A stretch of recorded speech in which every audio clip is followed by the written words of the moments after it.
উপদেষ্টা মণ্ডলী যারা আছেন তাদের নামগুলো বলছি: তুলাচন্দ্র ঘোষ, সুনীল রায়, শিপ্রা দাস, আর সহ উপদেষ্টা রবীন্দ্রনাথ ঘোষ, হারাধন মণ্ডল, আর সভাপতি হচ্ছে তারকনাথ চন্দ্র, আর সহসভাপতি হচ্ছে শঙ্কর প্রসাদ ঘোষ, যতীন ঘোষ করে।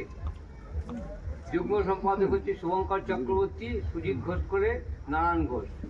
আর কোষাধ্যক্ষ হচ্ছে পরেশ পাল, সুরজিৎ দে, অভিজিৎ ঘোষ, প্রকাশ মল্লিক। আর সদস্য যারা আছেন তাদের বলার নাম বলছি: উজ্জ্বল মল্লিক, সমীর ঘোষ করে, অশোক পাল, রীতা পাল, বিশ্বনাথ ঘোষ, বাসুদেব পাল, দেবাশিস চক্রবর্তী, অজিত দুর্লভ, সোমনাথ মল্লিক, বাদল মল্লিক, উমেশ সরকার, প্রসেনজিৎ দে, কার্তিক মণ্ডল, স্বপন পাল, তন্ময় পাল, শিবশঙ্কর পাল, সৌরভ পাল। তোমার একটা হাততালি দিয়ে দাও।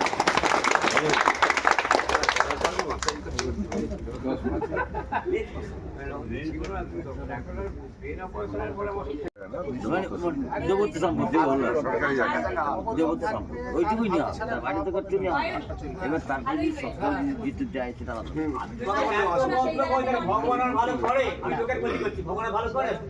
সংঘবদ্ধভাবে যদি কোনো কিছু করা যায় সে কাজ খুব ভালো হয়, অনেক ভালো হয়, এক সুন্দরভাবে যাবে। আর ঠিক এইভাবে এটা না, শুধুমাত্র জয়দেব বাটিতে একটা সেম একই কেস ছিল, ওইটাও উদ্ধার করে দিয়েছি। দেবত্ব সম্পত্তি উদ্ধার করে মানুষের হাতে তুলে দিয়েছি। মানুষের হাতে সাহেব বাগানও একটা সম্পত্তি তুলে দিয়েছি। আমরা এই কাজ আমি করবই যতদিন আমি থাকবো। যদি আমাকে মাঝখান থেকে অন্যভাবে কোনো কিছু হয় তাহলে আমি যতক্ষণ শ্বাস আসে আমি মানুষের কাছে।